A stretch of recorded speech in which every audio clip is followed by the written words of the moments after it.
तो सभी चैंपियन बहुत मजे में होंगे। तो हमने अभी तक 6 चैप्टर कंप्लीट कर चुका है। बातचीत, उसने कहा था, संपूर्ण क्रांति, अर्धनारीश्वर, रोज और एक लेख एक पत्र।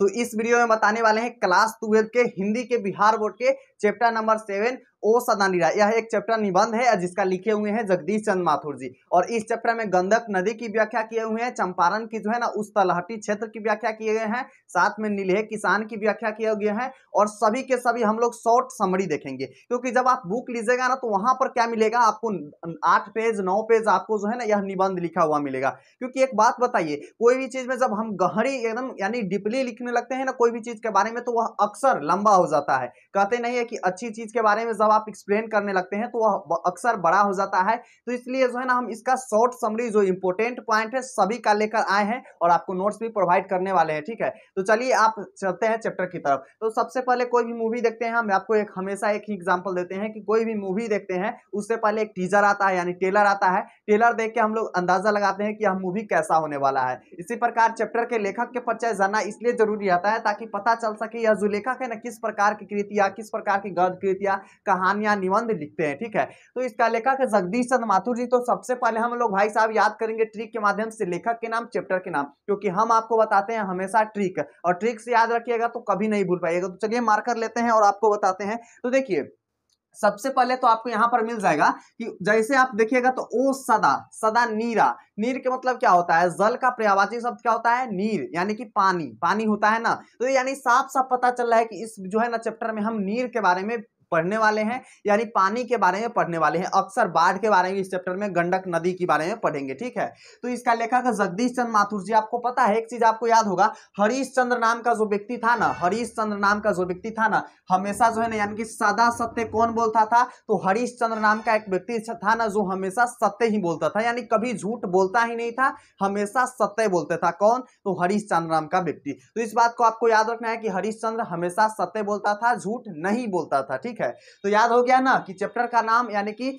ओ सदंडा के लेखक हो जाएगा जगदीश चंद्र, हरीश चंद्र, सदा, सदा सत्य कौन बोलता था, सदा सत्य कौन बोलता था, हरीश चंद्र, हरीश चंद्र से आपको जगदीश चंद्र माथुर जी याद हो जाएंगे। ठीक है ना, तो इतना तो याद हो गया ना। चलिए भाई साहब, अगर हम आगे बात करेंगे जगदीश चंद्र माथुर जी का जन्म कब हुआ है, मृत्यु कब हुआ है, प्रमुख कृतियां, जन्म स्थान, एक्स्ट्रा एक्स्ट्रा चीज और सब जानेंगे। ठीक है, तो अगर इनका जन्म की बात कर ले तो इनका जन्म जो है ना 16 जुलाई 1917 ईस्वी में, जब गांधी जी चंपारण आए थे नीलहे किसान को जो है ना अंग्रेजों से छुड़वाने के लिए। जिस समय 20 बाई यानी कि 20 कट्ठा में लगभग 3 कट्ठा यानी कि 3 कट्ठिया प्रणाली अप्लाई हुआ था किसानों पर, यानी कि कम से कम 20 कट्ठा किसी के पास जमीन है ना तो उसमें से 3 कट्ठा पर नील की खेती उपजाना बहुत ज्यादा जरूरी था। नहीं उपजाते थे तो बहुत ज्यादा उसको कड़ी मेहनत और लगान ज्यादा वसूल करते थे। ठीक है, तो इसी तरह 3 कट्ठिया प्रणाली जिस समय लागू हुआ था उसी समय इनका जन्म हुआ था, यानी कि 1917 में। कब, तो यहाँ पर 16 जुलाई को। ठीक है, अगर हम इनका निधन की बात करें तो इनका निधन जो है ना यानी कि 14 मई 1978 ईस्वी में हो गए, जिस समय भारत आजाद हो चुका था, है ना, भारत आजाद हो चुका था उस समय इनका निधन हुआ था, यानी कि 14 मई 1917 में, सॉरी 1978 में, 1947 में भारत आजाद हो चुका था। ठीक है, अगर हम बात करें इनका जन्म स्थान के तो इनका जन्म स्थान जो है ना कहाँ हो जाएंगे, तो शाहजहांपुर उत्तर प्रदेश। ठीक है, कहाँ हो जाएंगे, शाहजहांपुर उत्तर प्रदेश हो जाएंगे इनका जन्म स्थान, जो कि कहाँ पर है, उत्तर प्रदेश में। तो एग्जाम में अगर पूछे जाएंगे कि जगदीश चंद्र माथुर जी का जन्म स्थान कहाँ हो जाएंगे, तो आपको याद रखना है, क्या याद रखना है कि शाहजहांपुर उत्तर प्रदेश। ठीक है, चलिए आगे बढ़ेंगे। कार्य 1944 में संस्कृत उत्सव में वैशाली महोत्सव का जो है ना बीजारोपण किया गया था।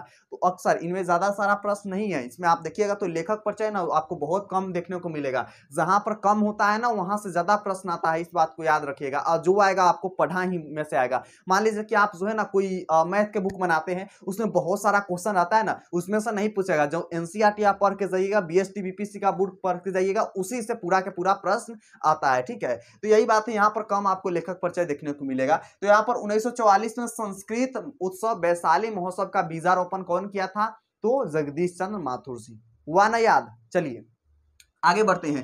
तो आगे इन्होंने सम्मान और अवार्ड क्या क्या मिले हुए हैं, इन्हें जो है ना सम्मान और अवार्ड क्या क्या मिले हुए हैं। तो इनको सम्मान जो है ना विद्यावार्दी मिले हुए हैं। क्या मिले हैं, विद्यावार्दी हो जाएंगे, कालिदास अवार्ड हो जाएंगे। 2 यानी अवार्ड इनको मतलब एक्स्ट्रा बहुत सारा मिला हुआ है, लेकिन हम बोले नहीं जो इंपोर्टेंट होगा वही हम आपको बताएंगे। तो इन्हें क्या हो जाएंगे, कालिदास अवार्ड हो जाएंगे और साथ में विद्यावार्दी हो जाएंगे। ठीक है ना, आगे अगर बात करें कि कृतियां क्या क्या है, वैसे बहुत सारे कृतियां इन्होंने लिखे हैं।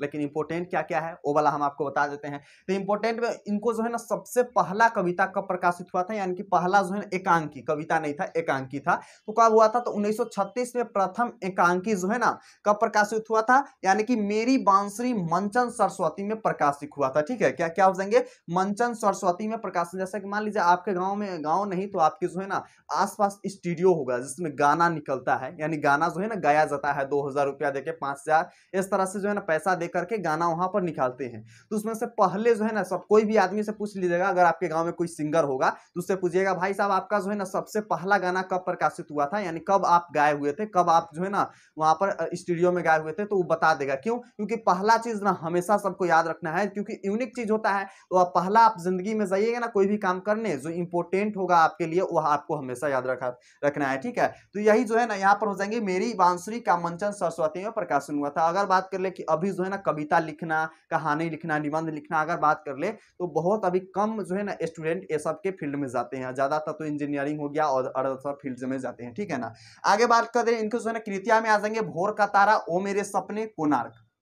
ठीक है ना, क्या क्या हो जाएंगे, भोर का तारा, ओ मेरे सपने, कोणार्क। तो एग्जाम में अगर पूछे जाएंगे ओ मेरे सपने जो है ना किसकी कृति हो जाएंगे, तो आपको क्या याद रखना है कि ओ मेरे सपने जो है ना किसकी कृति हो जाएंगे, तो वह जो है ना जगदीश चंद्र माथुर जी का कृति हो जाएंगे। ठीक है, आपको याद रखना है। बाय द वे हम सभी चैप्टर का नोट्स आपको प्रोवाइड कर चुके हैं, 1 से लेके पूरा 6 चैप्टर तक के, 7वां चैप्टर हम पढ़ा करके इसका भी नोट्स आपको टेलीग्राम व्हाट्सएप दोनों पर प्रोवाइड करेंगे। नहीं ज्वाइन है डिस्क्रिप्शन बॉक्स में है लिंक, जाइए ज्वाइन कर लीजिए, या फिर साइंस सीखो ऑफिशियल सर्च कीजिएगा तो आपको मिल जाएगा वहां पर। ठीक है, चलिए तो यहाँ पर इसके बारे में तो हम बता दिए। अब इस चैप्टर में हमको पढ़ना क्या क्या है, तो देखिए प्रस्तुत निबंध जो ओ सदन जगदीश चंद्र माथुर द्वारा लिखित पुस्तक बोलते क्षण से लिया गया है।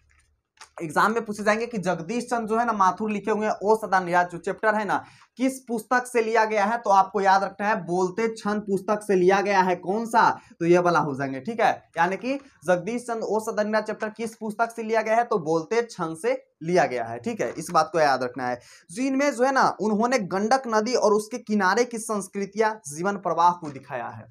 कहते हैं कि इस चैप्टर में जो है ना क्या बताते हैं, तो गंडक नदी जो है ना, गंडक नदी यहाँ पर हम लिखना चाहेंगे, आपको फ्रेश दिखाई दे रहा होगा कि नहीं, आप लोग देख लीजिएगा। तो यहाँ पर जो है ना गंडक नदी की, मान लीजिए कि आपके पास कुछ नॉलेज होगा, फॉर एग्जाम्पल आपको सिंगिंग पसंद होगा, पढ़ना पसंद होगा, घूमना पसंद होगा, क्रिकेट खेलना पसंद होगा, हॉकी, बहुत सारा चीजें है ना आपको पसंद होगा, तो कहते नहीं है कि उसके बारे में एक्सप्लेन करना जरा कैसा व्यक्ति है ना, इस तरह से करते हैं। तो इस चैप्टर में क्या किया गया है, गंडक नदी के विस्तृत से प्रवाहों के, धाराओं के, संस्कृति के किनारे का जो है ना उन्होंने जीवन परिचय को वर्णन किया है गंडक नदी के। ठीक है, इस प्रकार से कहते हैं कि गंडक चंपारण में बहने वाली नदी है जो अपना बहाव, क्षेत्र और रास्ता बदल लिया करती है।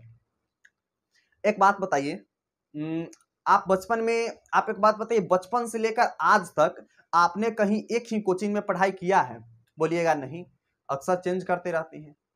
एग्जाम्पल इसलिए हम देते हैं ताकि आपको लॉन्ग टाइम तक याद रहे। तो आप कहिएगा कि बचपन में जो है ना हम लोग नर्सरी वगैरह में थे या फिर गवर्नमेंट स्कूल में पढ़ते थे, उस समय किसी गांव में पढ़ते थे, उसके बाद जैसे 10th में गए अलग जगह पढ़ने लगे, 12th में आए अलग जगह पढ़ने लगे, ऑफलाइन क्लासेस, राइट। तो इसी प्रकार जो है ना यहाँ पर चंपारण में बहने वाली गंडक नदी, यानी जब शुरुआत कहाँ से होती है, शुरुआत कहाँ से होती है, तो चंपारण से। गंडक नदी की शुरुआत जो है ना चंपारण से होती है। तो चंपारण में बहने वाली नदी जो है ना गंडक नदी अक्सर क्या करती रहती है, तो रास्ता बदलती रहती है। ठीक है ना, अक्सर कभी इस रास्ता से कभी उस रास्ता, यानी उसका धाराएं जो है ना एक निश्चित रास्ता पर नहीं जाती है। आगे कहते हैं कि भगवान बुद्ध के समय में इस क्षेत्र में घना जंगल था जिसमें पानी वृक्ष की जड़ों में रुका रहता था। ज्योग्राफी पढ़े होंगे 10th क्लास के ज्योग्राफी में, या फिर जिसका 8 सब्जेक्ट होगा यानी 12th में भी उस ज्योग्राफी में पढ़ेंगे। ठीक है, यानी कि भूगोल में पढ़ेंगे आप लोग कि अगर बाढ़ को हम लोग को रोकना है, अधिक मात्रा में बाढ़ आ रहा है, अगर बाढ़ को हमको रोकना है तो क्या करते हैं हम लोग, बाढ़ के रोकने के लिए एक जो है ना प्रक्रिया वृक्ष लगाना भी है। वृक्ष लगाने से बाढ़ कैसे रोकता है बहुत स्टूडेंट नहीं समझ पाते हैं, तो बता दें कि जो है ना वृक्ष जो है ना उसके जड़ जो है ना बहुत अधिक दूरी में फैला रहता है, अधिक से अधिक दूरी में फैला रहता है, जिसके कारण वह जो है ना उसकी जड़ों में प्रवाह जो है ना मिट्टी का कटाव बचता है, यानी जब धारा आता है तो मिट्टी का कटाव बचता है। उतना बड़ा एग्जांपल नहीं लीजिए, आपके घर में एक छत होगा, छत पर से देखते हैं जब एकदम एक धारा में पानी गिरता है नीचे, देखते हैं मिट्टी जो है ना उतना दूर गड्ढा हो जाएगा, यानी उतना जो क्या होगा डीप हो जाएगा, छोटा सा गड्ढा हो जाएगा कि पानी के कटाव के कारण मिट्टी कट जाता है, पानी का बहाव के कारण, सॉरी, ठीक है ना। तो इसी प्रकार अगर मान लीजिए तेजी से आ रहा है पानी तो मिट्टी के कटाव होगा, इसलिए पेड़ अगर ज्यादा लगेगी तो उसके जड़ में जो है ना पानी रुक जाता है, ठीक है ना। इस एग्जाम्पल को हम इसलिए दिए हैं ताकि आपको समझ में आ जाए। तो कहते हैं कि जब भगवान बुद्ध के समय में थे ना, भगवान बुद्ध समय थे, उस समय जिस समय भगवान बुद्ध थे उस समय बहुत ज्यादा पेड़ हुआ करती थी। कहां पर? तो गंडक नदी के किनारे किनारे, साथ में चंपारण क्षेत्र में। लेकिन जब से क्या हुआ कि जिसमें पानी वृक्ष की जड़ों में रुका करती थी और बाढ़ भी जो है ना स्पीड नहीं होता था, जिसके कारण बहुत चीज का बचाव हुआ करता था। स्पीड जब बाढ़ नहीं होगा, पानी का बहाव नहीं होगा, तो बहुत सारा चीज बचेगा कि नहीं बचेगा? बिल्कुल बचेगा सर, ठीक है। कहते हैं कि लेकिन इतना प्रचंड नहीं होता था, बाढ़ भी जो है ना इतना प्रचंड नहीं होता था। कहते हैं कि एक बार गयासुद्दीन तुगलक ने क्या करते हैं कि हरि सिंह देव पर आक्रमण के लिए जंगलों को काटा, जंगलों से जो है ना कटते चले गए। कहते हैं कि कभी पहले के जमाना में जब भगवान बुद्ध जो थे उस समय क्या थे, तो उस समय जो है ना पहले जब राजाओं महाराजाओं हुआ करते थे, ठीक है ना, आप पढ़े होंगे कहानी वगैरह में, ठीक है।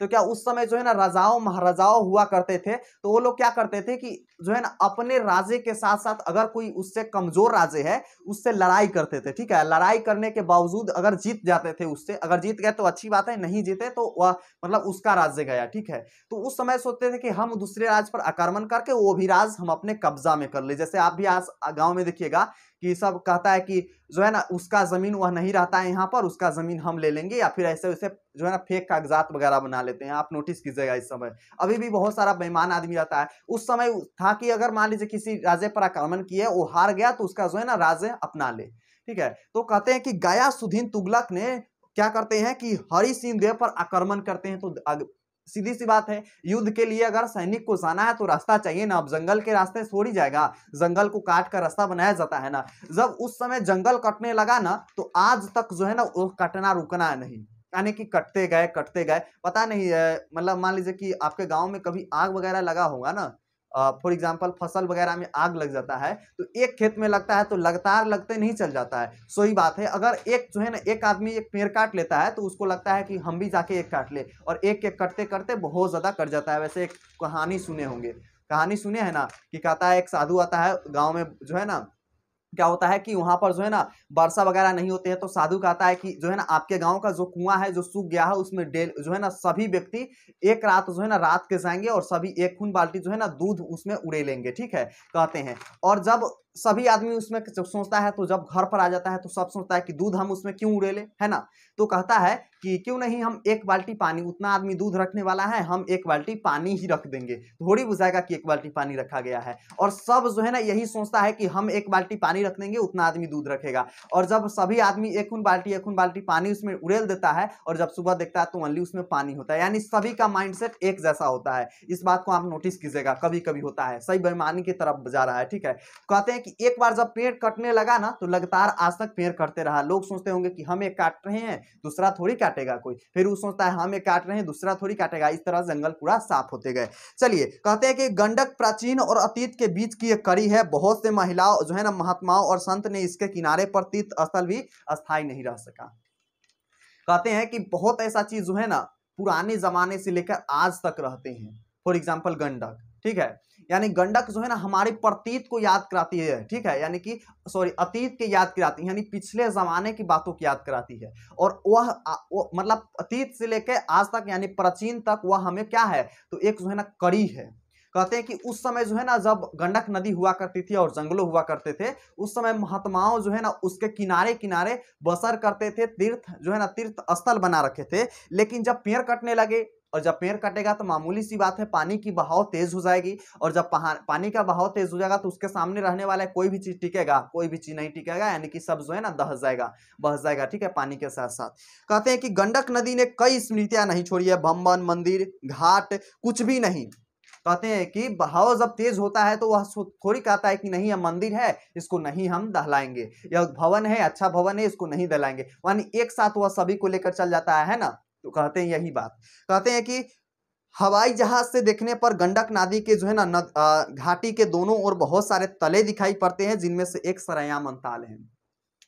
जब हवाई जहाज कैसे बनाए भाई, ठीक है। जब हवाई जहाज से देखते हैं ना तो क्या मिलता है, गंडक नदी के नीचे जब देखते हैं ना तो वह खंडहर दिखाई देती है और साथ में एक तल दिखाई देते हैं जिसको जो है ना सरायामन, सॉरी एक तल, हाँ सॉरी यही है, सरायामन ताल एक दिखाई देते हैं जो कि सरायामन है। और सरायामन ताल जो है ना उसके एक बीच में क्या है, एक द्वीप है, ठीक है ना। उसमें कहते हैं कि बोल्शविक, सॉरी उसमें एक द्वीप है, ठीक है।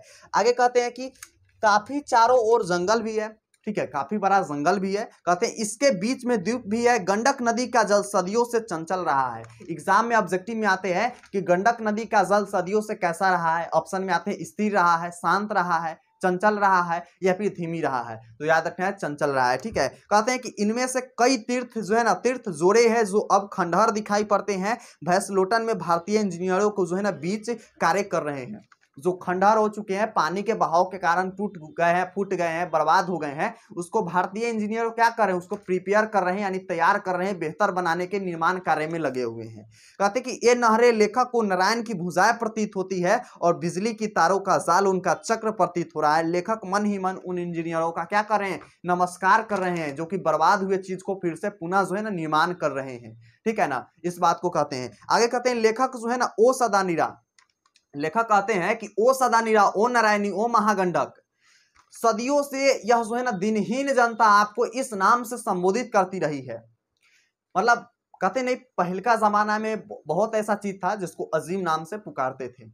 जैसे दिन का मतलब, यहाँ पर दिन का मतलब गरीब हो जाएगा, वो वाला दिन नहीं है, यानी रात दिन वाला दिन नहीं होगा, ये वाला दिन होगा, इधर से होगा, ठीक है ना। इसका मतलब गरीब, यानी सदियों से जो है ना यह गरीब जनता आपको इस नाम से संबोधित करती रही है। लेकिन जो है ना कहते हैं यहाँ पर तुम्हें इन नामों से संबोधित करती रही है, लेकिन तेरी चंचल धारा ने आराधनाओं को, कसूनों को ठुकरा दिया है। लेकिन जिस मंदिर का अब निर्माण हुआ है उसे, उसकी नींव पर बहुत गहरी है जिसे तू ठुकरा नहीं पाएगी। कहते हैं कि पहले तो जो है ना तुम बहुत ज्यादा बर्बाद कर चुकी है, हर एक चीज को ठुकरा चुकी है, लेकिन अब जो है ना, अब जो मंदिर बन रही है उसकी नींव को मजबूत हम लोग बना रहे हैं, जिसको तुम ठुकरा नहीं पाएगी। देखिए, जब आप क्लास 10th में गए होंगे, आपको बहुत ऐसा चीज होगा जो नहीं पता होगा। कितना मार्क्स का पेपर आता है, क्या क्या आता है, प्रैक्टिकल से कितना मिलेगा, है ना, ये सब पता नहीं होगा। जैसे आप फॉर एग्जांपल 12th में आए हैं तो आपको बहुत चीज जैसे अभी पता नहीं होगा, बाद में हो जाएगा। एग्जाम होने से 1 महीना पहले तक आपको हर एक चीज कंप्लीट हो जाएगा। कितना मार्क्स का आएगा, कितना प्रैक्टिकल आएगा, कितना क्वेश्चन आएगा, कितना क्वेश्चन कितना मार्क्स का आएगा, ठीक है ना, ये सब हो जाएगा क्लियर। वही कहते हैं कि अगर आपका जो है ना शुरू का नींव मजबूत है ना तो आप कुछ भी हासिल कर सकते हैं। लेकिन अगर आपका शुरू का नींव मजबूत नहीं है तो आपको हर एक चीज मुश्किल लगेगा। कहते नहीं है कि मुश्किल में डटे रहें तभी आप सफल हो सकते हैं। मुश्किल में अगर हार जाते हैं, देखिए अगर जीत पक्की हो तो हर एक कोई जो है ना मतलब उस कोई भी चीज में जा सकता है। अगर जीत पक्की हो तो कोई भी लड़ सकता है, लेकिन जब जीत पक्की नहीं हो और तब आप लड़ रहे हैं, तब आप असली जो है ना खिलाड़ी है किसी खेल का, और तभी आपको मजा भी आएगा उस खेल को खेलने में। क्योंकि जीत पक्की होने से कुछ नहीं होता है। जीत पक्की है, आप लड़ रहे हैं तो आप तो समझ गए कायर है, क्योंकि आपको जीत मतलब कीजिएगा कोशिश फिर भी मिलेगा, नहीं कीजिएगा फिर भी मिलेगा। लेकिन जब जीत पक्की नहीं हो तब कोशिश कर रहे हैं, तब आप असली खिलाड़ी है, तब आप असली जो है ना मुसाफिर है उस रास्ते का। अगर आप कोई भी फील्ड में जा रहे हैं वहां से आपको कुछ सीखने को जरूर मिलेगा, सक्सेस नहीं हो पाइएगा, सीधा बात है। तो इसलिए कहते हैं कि न्यू मजबूत रखिए, चाहे आपका पढ़ाई का हो, कोई बिजनेस का हो, या फिर आपका कोई गोल हो उसका हो, ठीक है। छोटा छोटा पॉइंट आपको मैंने रखता है। कहते नहीं, हम बचपन से सुनते आ रहे हैं हम लोग कि एक बूंद जो है ना, बूंदे बूंदे तालाब भरता है, सो ही बात है। यहाँ पर बूंद बूंद आप पढ़िएगा ना, तभी आप एक दिन टॉपर या फिर जिला टॉपर या फिर 450 का आपका जो है ना ड्रीम पूरा होगा। तो चलिए, यह सेशन आपको कैसा लगा आप लोग कमेंट करके बताइएगा, जितने भी स्टूडेंट हैं सभी लोग। और इस चैप्टर से पहले नहीं देखें आप लोग 6 चैप्टर तक का, यानी 1 चैप्टर से 6 का, यानी फिर किसी चैप्टर मिस हो गया है तो प्लेलिस्ट हमने बना दिया है, जाइए उस वीडियो को देख लीजिए, आपका कंप्लीट हो जाएगा। और साथ में आपको इस चैनल पर पढ़ा देंगे हम साइंस के, कॉमर्स के एवं आर्ट के तीनों जो है ना, तीनों सब्जेक्ट के ऑल सब्जेक्ट हम पढ़ाएंगे, ऑब्जेक्टिव, सब्जेक्टिव, समरी, ऑल चीज। तो आप जरूर देखिएगा, कोई भी वीडियो आपको से मिसमैच ना हो, इसलिए आप चैनल को सब्सक्राइब करके बेल आइकन को ऑन कर ले। साथ में हम लाइव सेशन में भी आते रहते हैं, तो आप जरूर लाइव सेशन से जुड़िएगा। चलिए मिलते हैं अगला वीडियो में, और नोट्स पीडीएफ के लिए आप जाइए टेलीग्राम ज्वाइन कर लीजिए, लिंक डिस्क्रिप्शन बॉक्स में, ठीक है। चलिए मिलते हैं अगला वीडियो में, तब तक के लिए love you and bye bye champion.